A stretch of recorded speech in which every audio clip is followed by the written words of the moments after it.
We are telling him enough is enough. This has to stop. He cannot create a Haiti-like militia in Kenya to destroy the peace and tranquility that we have been having. Fellow Kenyans, our country is ailing. Some even say it is at war with itself, not because of the global recession or pandemic, but because of an epidemic called William Samoei Ruto. The instruments of power are in the hands of a person who simply doesn't care for the well-being of the citizens he purports to govern. For instance, we are aware of a cargo of 25,000 metric tons of sugar that recently landed in our port at Mombasa. This sugar is already on its way to Western Kenya, to a Western Kenya sugar factory to be repackaged and sold to Kenyans. Yet, it was condemned as unfit for human consumption in its country of origin. That it has been cleared quickly and is now headed to be distributed in this country shows the heartlessness of this regime. They have made money their god. We demand that these consignments already earmarked as publicly condemned be earmarked as publicly condemned and destroyed immediately, so that it is not used to poison Kenyans. I will let one of our youth read the rest. Thank you. Thank you so much. My name is Ken Babu, and I proceed. Fellow Kenyans, this is a criminal regime that not only resorts to willful violence against its people, but resorts to physically harming its populace unfit for public consumption of goods, but also attempts to limit its people by willful and defunding education, which is a right. Just a week ago, the Cabinet Secretary for Finance, John Mbadi, publicly declared that Kenya can no longer sustain free primary and secondary education. The proposed cuts to capitation and demand that Kenyan parents pay more for the education is an affront to Constitution, having been entrenched in Article 43(1)(f), which guarantees the rights to education for everyone, while Article 53(1)(b) specifically ensures every child's right for free and compulsory basic education. Hence, defining education is not only insensitive but unconstitutional. We implore us to reason to these words of Abraham Lincoln, and I quote, "Do not interfere with anything in the Constitution. That must be maintained, for it is the only safeguard of our liberties." We must tell the illegitimate regime of Mr. Ruto that Kenyans want education, health, and other basic needs, and not handouts in the name of empowerment. And therefore, we all agree that having Mr. Ruto as the Kenyan president today is one of the most historical mistakes that ever happened in this country. And therefore, one term is unstoppable. One term. Another one? Yeah. It will be finished by state. Honorable. A lady. No. Sama lady. No. Let's have a lady. It's gone. Ndio ya mwisho. We'll have a lady. Okay. Under Ruto's torrid regime, our beloved country has in under 3 years, we have been subjected to socio-economic and emotional assault as the people of Kenya, which is illegal, unconstitutional, and criminal in every form. This is not speculation. We repeat, this is a fact. Their first and only qualifying modus operandi is theft, destruction, and death as the Ruto state-governed policy. 2, they are now scrutinizing future taxes, a criminal and yes, unconstitutional move to borrow externally against future taxes without parliamentary sanction or debate. It is not only a similarly crude betrayal of public trust, but also a direct violation of the Public Finance Act.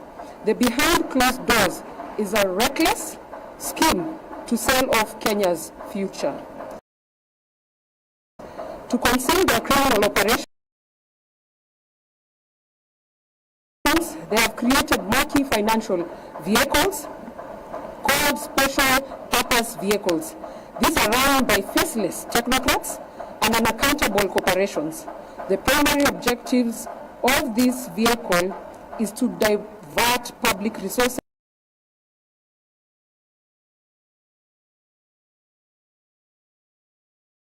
like robbery. It is shameless thievery, the likes of which no nation on planet Earth has ever seen or should witness. We call for the following with immediate urgency. Number 1, Parliament must reclaim its authority and halt the illegal securitization of public taxes. 2, an independent audit into all SPVs being used to handle public resources. 3, the government must restore full capitation to schools and publish a clear time-bound commitment to fund free education as enshrined in the law. 4, Kenyans must mobilize, organize, and resist through civic engagement, legal action, and national solidarity.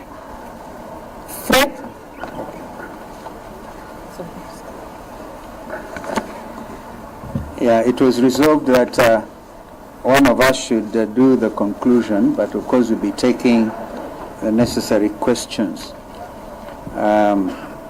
This is very brief. Friends of goodwill, as the united opposition, we will not be silent as our country is auctioned. We will not bow down to intimidation. We will not allow the proliferation of fake news and propaganda to define our time. We will not allow a nation built on liberation to be destroyed by deception. Mr. Ruto, together with your team, you're on borrowed time.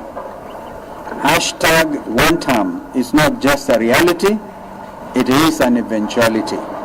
May God bless our Republic, Kenya. Thank you. One term. One term. You can take the questions. Yeah, one term. We can take the question. If there's any, and you can actually observe our inclusive nature of presentation. We will not leave the youth behind, and we will not leave the women behind. Nobody will be left behind. We do not claim monopoly of presentation going forward. Any question?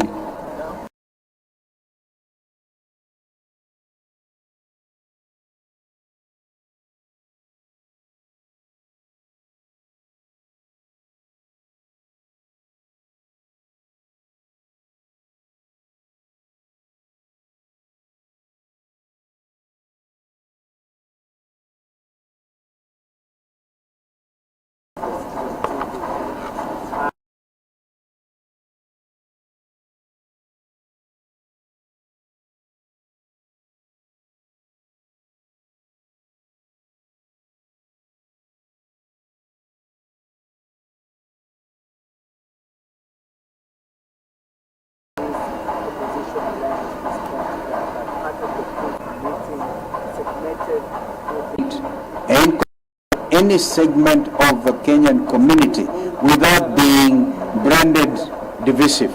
Absolutely no. We are not a divisive thing, and I think our sister was on one such trip in the States. If that's what you're referring to, I think Mother should handle that. We have already said in our statement, a desperate regime resorts to... There's no place on earth I know where you call a meeting and only certain people come. When it's a public meeting,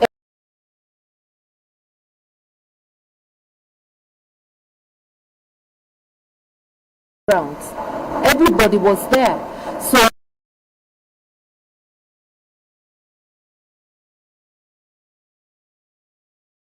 we shall react.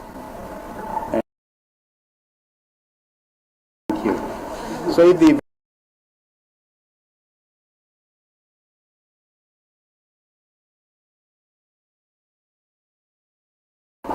yes, sir.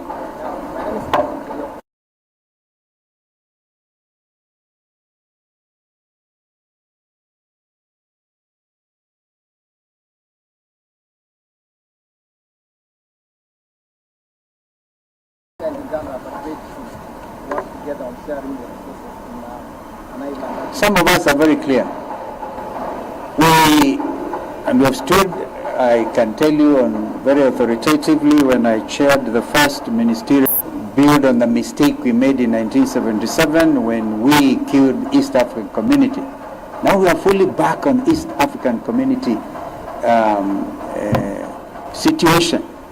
So some of us stand for borderless East Africa and the rights of establishment. The parliament sitting in Arusha should be able to quickly deliberate on some of these things.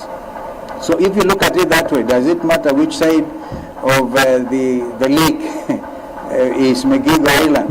Doesn't really matter, because we want to see a borderless East Africa where professionals can have rights of establishment in Kampala, in Dar es Salaam, in Kigali, in Juba, in Nairobi. That is the vision. So this other one is, in my view,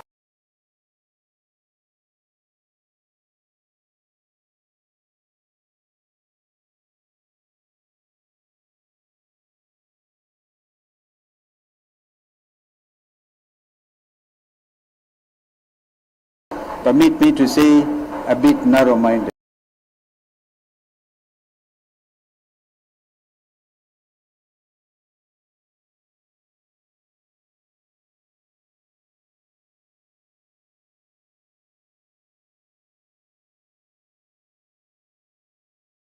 Also add and say this.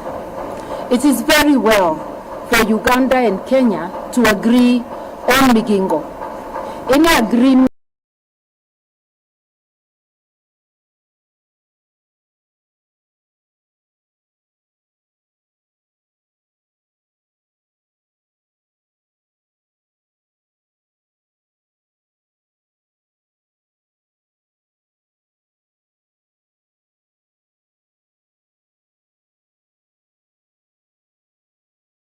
we have not forgotten. We are still focused on the criminal acts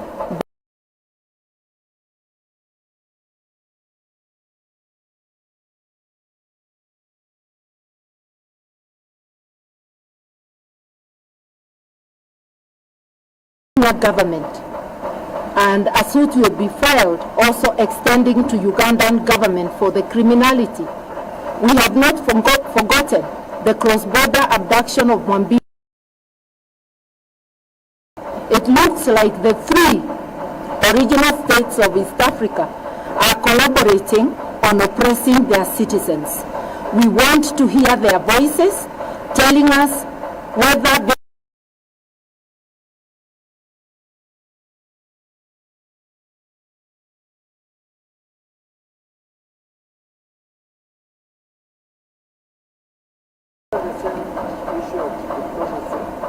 what's your take about the Tanzanian move?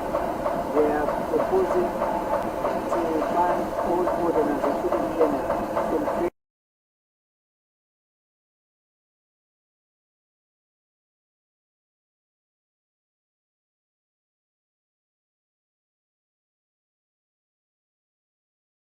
You cannot think of free movement of goods and services without talk about businessmen and women. So we would want East Africans to enjoy being East Africa.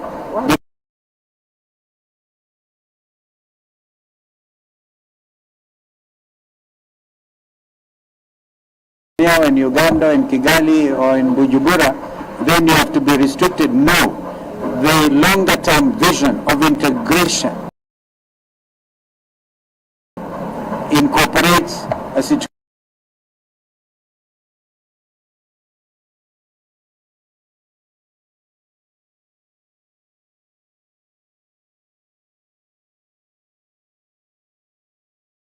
treaty, a treaty. and the integration. Yeah, absolutely. That's the last one.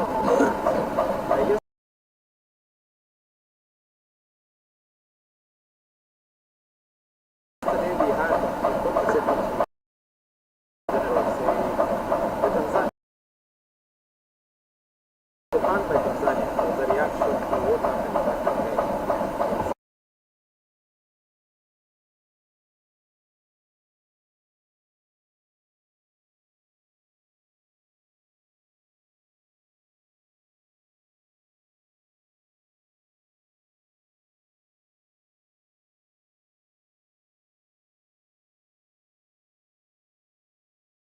To freedom of movement of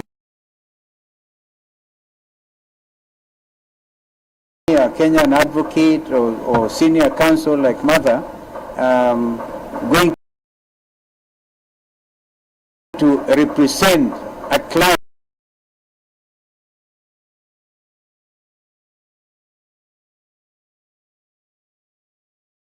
in Dar es Salaam. Or observe.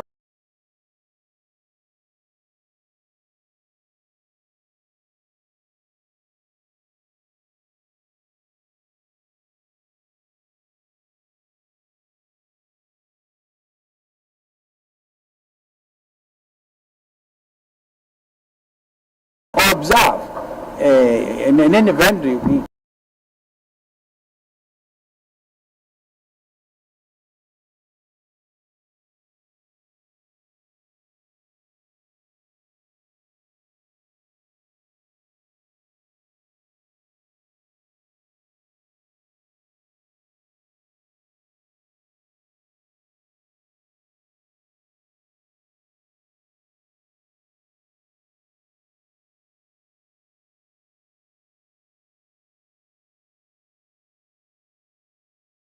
that I had actually successfully observed Tundu Lissu's case on the 24th of April.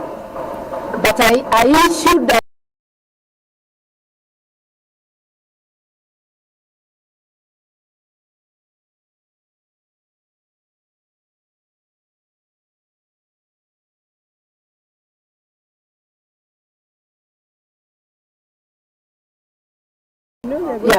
it will become just a debate on East Africa.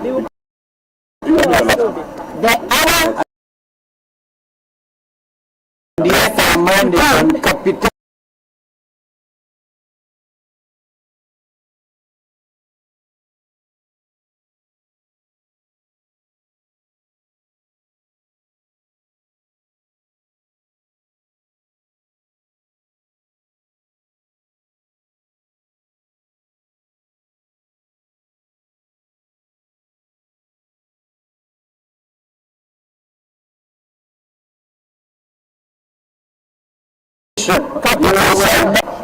When are you announcing that they are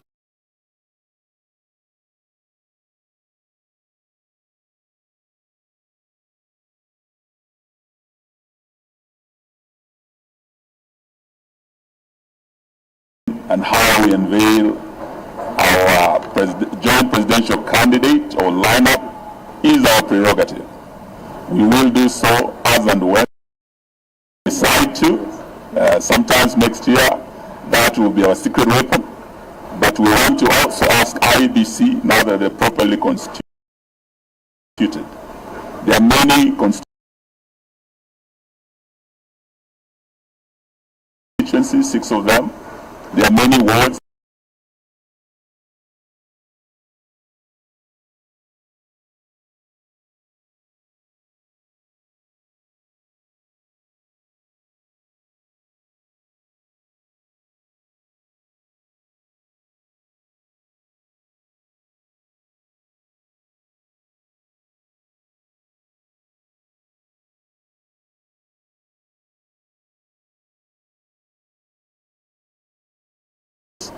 And we will be whipping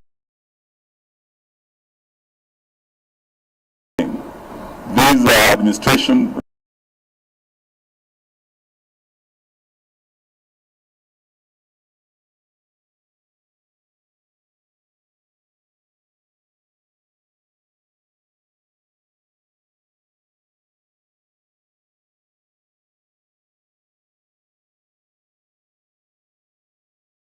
months, and the sugar is already hit.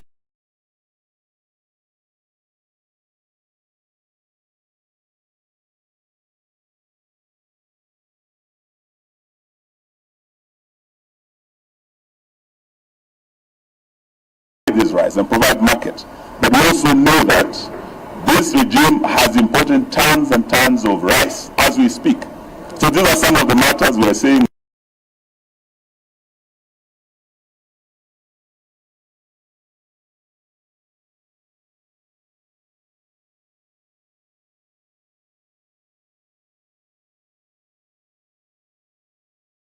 I want you to talk this